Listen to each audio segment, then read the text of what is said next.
नमस्कार, एक बड़ी सोच बाय सत्यवान कोच में आपका स्वागत है। जल ही जीवन है, ये कथन आदिकाल से चला आ रहा है। सृष्टि के जो 5 तत्व कहे गए हैं उसमें जल का महत्व सर्वोपरि है। इसमें जल का महत्व सर्वोपरि है इसलिए कि इसे रस के रूप में होकर प्राणियों को जीवन प्रदान करता है। भारतीय संविधान के अनुच्छेद 15(2) में सभी सामूहिक संसाधनों में नागरिकों को समान अधिकार प्राप्त है। अतः जल सामूहिक रूप से सामाजिक संपदा है और इसकी देखरेख व सुरक्षा करना हम सभी नागरिकों का दायित्व बनता है, क्योंकि जल है तो कल है। तो इसी कड़ी में आज हमारे स्टूडियो में हमारे एक ऐसे मेहमान से आपसे मुलाकात करवाने जा रहे हैं जो अभी जो कतरी नदी अभियान जो है इसको लेकर इन्होंने शुरू से ही अपना प्रयास में लगे हुए हैं और आज तक इसका मुकाम हासिल नहीं हो पाया है और ये अभी अभियान तेजी से बढ़ता ही चला जा रहा है। तो इसी कड़ी में जुड़े हुए हैं आज के हमारे स्टूडियो में उपस्थित मिस्टर दीपक जी जो रानी बाजार से आए हुए हैं। इनका सबसे पहले हमारे स्टूडियो में सर बहुत बहुत स्वागत है आपका हमारे। धन्यवाद भैया। मैं आपके माध्यम से आपके व्यूअर को मतलब ये संदेश देना चाहता हूँ कि आप स्वस्थ रहें, समृद्ध रहें। तो सर सबसे पहले तो आप अपना परिचय बताएं। देखिए, मेरा नाम दीपक कुमार है, लोग बम शर्मा के नाम से भी मुझे जानते हैं और शुरू से ही राजनीति से भी मेरा जुड़ा रहा है। लेकिन पर्यावरण मेरा एक मैंने उसे आदर्श मान के शुरू से ही मैंने उसके प्रति लड़ाई लड़ी है और लड़ता रहा हूँ, अभी लड़ भी रहा हूँ। और बहुत सारे मुद्दे हो गए, जैसे आपका जंगल हो गया, जो पेड़ पौधे हो गए, ठीक है। और सरकारी संस्थाओं के द्वारा जो उन्हें करनी चाहिए थी, जो उनका दायित्व था, उनका निर्वहन न करने पर मैंने उन्हें उन निर्वहनों का सिर्फ याद दिलाया, ठीक है। नहीं समझेंगे तो दूसरे तरीके भी हैं, बहुत सारे कानूनी तरीके बहुत सारे हैं। और जैसा कि मुझे पता है कि आपने 2021 में पर्यावरण या फिर जल संसाधन को लेकर पीएमओ को भी आपने एक लेटर दिया था। जी, जी, इससे पहले भी हमारे स्टूडियो में हमारे आए हुए थे, एक अर्जुन जी आए थे, वो भी पीएमओ को दिए हुए थे। उनका लेकर अभी तक क्या निष्कर्ष आया, आप क्या देख पा रहे हैं? देखिए, सबसे पहली बात कि अर्जुन जिनको मैं साधुवाद देना चाहता हूँ कि और कोई भी जो मतलब पर्यावरण के प्रति अपना जिम्मेवारी, देखिए हमारा संविधान का अनुच्छेद 48 ये कहता है कि आपको पर्यावरण का, सरकार को संरक्षण करना है और संरक्षण ही नहीं करना, संवर्धन भी करना है उसका, ठीक है। सबसे बड़ी बात ये है कि मतलब जो सरकार का दायित्व है वो उनका निर्वहन नहीं कर रही है और जो हमारा जो दायित्व है, ठीक है। तो कुछ एक लोगों को छोड़कर सारे लोग मतलब ये घर में सोए हुए हैं कि कोई करेगा, हम क्यों। तो ये परिपाटी जो है बहुत समाज को नुकसान पहुंचा रही है और निरंतर जो है हम खतरे की मतलब घंटी की तरफ बढ़ते जा रहे हैं, दौड़ रहे हैं उसकी तरफ। तो बड़ा विकट परिस्थिति आ गया है। तो मेरा सवाल वही इसी पर है कि जो आपने पीएमओ को जो लेटर दिया था उसके प्रतिक्रिया में आपको क्या? देखिए, पीएमओ सबसे पहले तो मैंने ये कतरी नदी का एक मुहाना है, ये गैली ताड़ के क्षेत्र में पड़ता है, ठीक है। और वो आपका बीसीसीएल के अंतर्गत है। तो वहाँ पर मैंने पाया कि इन लोगों ने गैली ताड़ के तकरीबन वहाँ पर एक दुर्घटना भी हुई थी। नदी से बहुत सारे लोग डूब के मर भी गए थे वहाँ पर, नदी की समाधि है वहाँ पर, और एक घटनाक्रम के स्थिति में वहाँ पर बहुत बड़ा हादसा हुआ था। तो उस चीज को ध्यान में रखते हुए मैंने ये पाया कि वहाँ से चंद कदमों की दूरी पर उस नदी पर एक अस्थायी पुल का निर्माण कर दिया गया और उसके बाद उसके लिए किसी भी तरह का कोई भी परमिशन बीसीसीएल के द्वारा नहीं लिया गया। आपको जान के ये हैरानी होगी और व्यूअरों को भी ये हैरानी होगी कि जब मैंने इस चीज़ की जानकारी बीसीसीएल से मांगी कि क्या आपने कोई वहाँ पर कोई अस्थायी पुल का निर्माण किया है, तो बीसीसीएल का चौंकाऊ जवाब था, ये ऑन रिटन डॉक्यूमेंट है, आरटीआई दस्तावेज मैं आपको उपलब्ध करा दूंगा, उसकी पीडीएफ प्रति मैं आपको उपलब्ध करा दूंगा। उसमें उन्होंने क्लियर ये कहा है कि भाई उस जगह पर किसी भी तरह का कोई भी अस्थायी निर्माण नहीं किया गया। यहाँ तक कि हमने तो सुना है कि उस नदी को नाला के रूप में भी जी जी जी जी, आप अगर बीसीसीएल के देखिए कोई भी, यानी उस नदी को नाला माना जा रहा है। जी दस्तावेज है बीसीसीएल का, ये मैं नहीं कह रहा हूँ, ये बीसीसीएल का दस्तावेज कह रहा है, जो इन लोगों का इन्वायरमेंट इम्पैक्ट असेसमेंट, किसी भी तरह का कोई भी अगर कोई मतलब कंपनी या कोई भी सरकारी या गैर सरकारी कंपनी कार्य करती है जिससे आपका पर्यावरण को नुकसान पहुंचने की संभावना है, आम जन को नुकसान पहुंचने की संभावना है, तो वो रिपोर्ट तैयार करते हैं जिसको इन्वायरमेंट इम्पैक्ट असेसमेंट कहा जाता है। तो उसमें आप क्लियर मेंशन है, आप कहें तो मैं आपको दस्तावेज उपलब्ध करा दूंगा। वो ये पर्यावरण विभाग को यह कह रहे हैं कि कतरी नदी नाला। अब ये विडंबना है कि अगर कतरी नदी नाला है, ठीक है, जिस नदी के तट पर हम लोग बसे हुए हैं, धार्मिक और सामाजिक तौर पे उस नदी का बहुत बड़ा महत्व है। आप देखिए किसी भी धर्म में देख लीजिए, जल को काफ़ी अहमियत दिया गया है। इस्लाम में देखिए आपका उस जल से वजू करने का है, हमारा तर्पण से लेकर अर्पण तक हमारे हिंदू धर्म में ये पद्धति है। हर धर्म में आप देखिए, और पुराने आप देखिए, हमारा जो इतिहास देखिए, जितनी भी सभ्यता हुई है वो नदी के तट पे ही हुई है।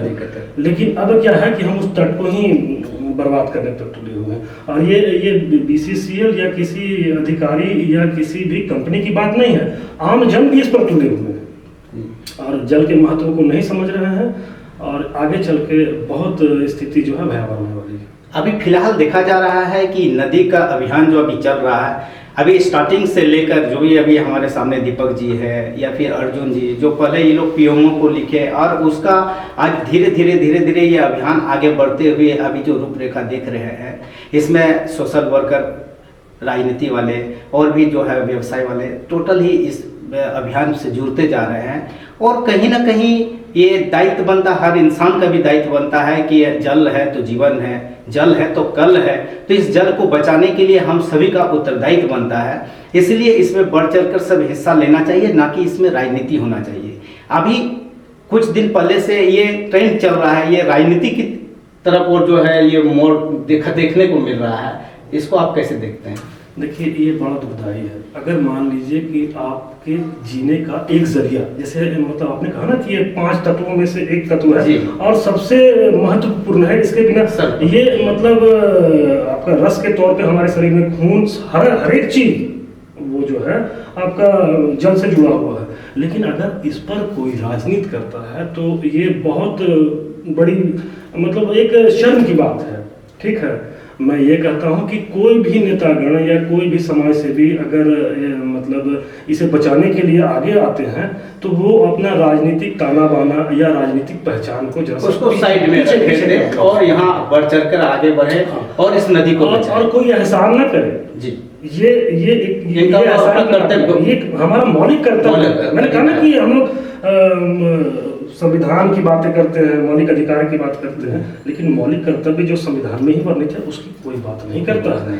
आप देख लीजिए सुप्रीम कोर्ट का आपका ये क्षेत्रीय प्रदूषण समिति बनाम यूपी राज्य, ठीक है, एक जजमेंट था सुप्रीम कोर्ट का, और उसके बाद सुभाष कुमार बनाम बिहार राज्य 2 जजमेंट ऐसे हुए जिसमें सुप्रीम कोर्ट ने ये अभिनिर्धारित किया कि आर्टिकल 21 जो जीने का अधिकार देता है उसके अंदर स्वच्छ जल, स्वच्छ पर्यावरण, स्वच्छ हवा, ये भी जीने का अधिकार के अंतर्गत ये मौलिक अधिकार है। ये सुप्रीम कोर्ट के द्वारा निर्धारित किया गया है।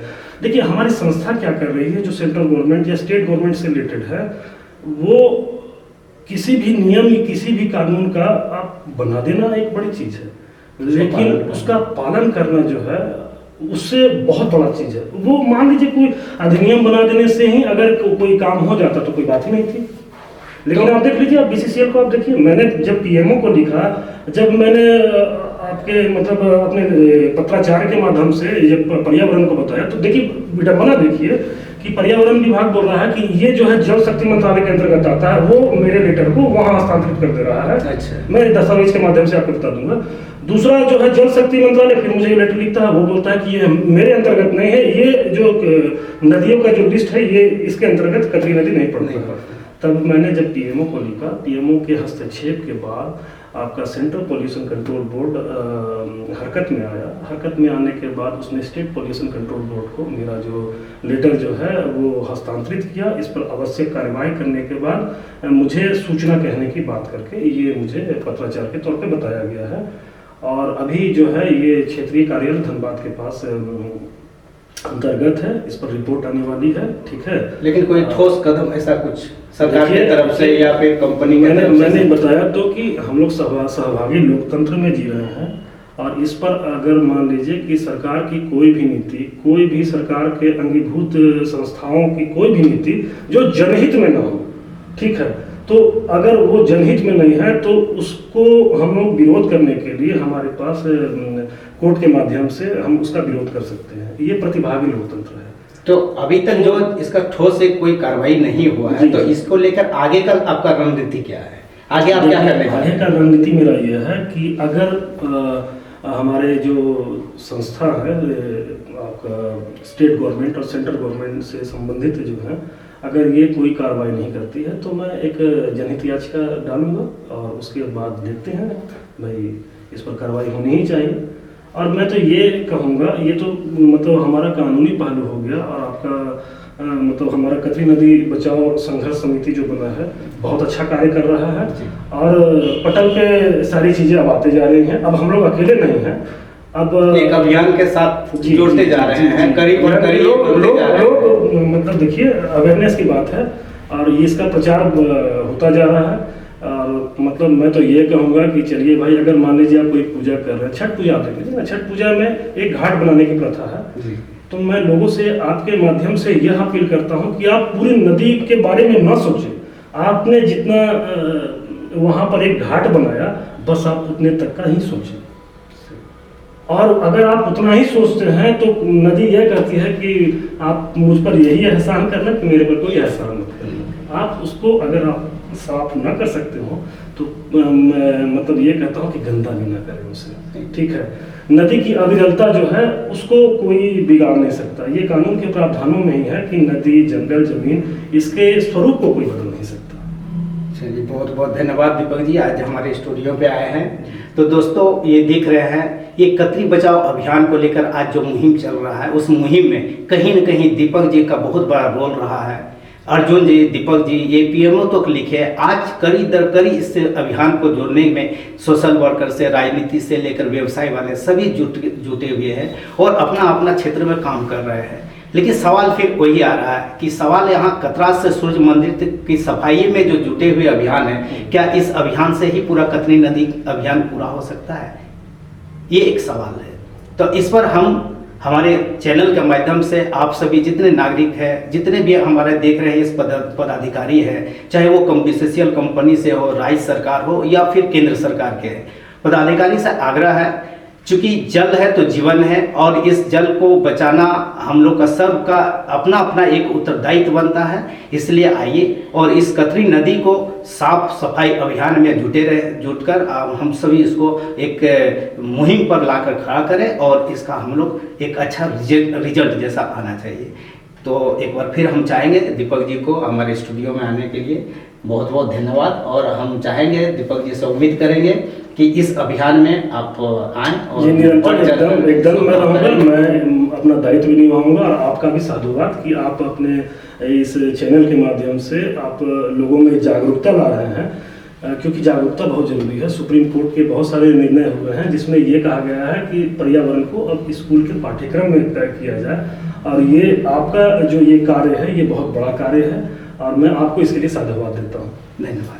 तो हालांकि ये जो अभियान जब शुरुआत किया हुआ था, तो यहाँ पर हमारे जो आज ये कमेटी के नाम पर अभियान को परिवर्तित किया गया, चाहे जो भी है, इसमें मात्र 2 ही 3-4 जो नाम आ रहे थे अभियान को जोड़कर, जिनको हमने अपने स्टूडियो में एक बार उनको बैठकर इसका बारे हम लोग चर्चा भी किए हैं, जो जल क्रांति के रूप में है, आप देख सकते हैं हमारे चैनल में। और इसी तरह से ये हमारे चैनल में आपका भी स्वागत है। आप आकर अपना कुछ बात रखना चाहते हैं ये अभियान को लेकर आगे बढ़ाने में, तो आपका स्वागत है। और अगर ये वीडियो आपको अच्छा लगा तो इसको शेयर करना ना भूलें, सब्सक्राइब जरूर कर दें और बेल आइकन को दबा दें ताकि कोई भी इसका वीडियो आए तो आपको इसका नोटिफिकेशन मिलता रहे। और एक बार फिर मैं दीपक जी को तहे दिल से शुक्रिया और इस अभियान से जुड़े रहने के लिए, और आगे भी हम कामना करेंगे कि ये अभियान को और मजबूती के रूप में लाएं और बनाएं। धन्यवाद।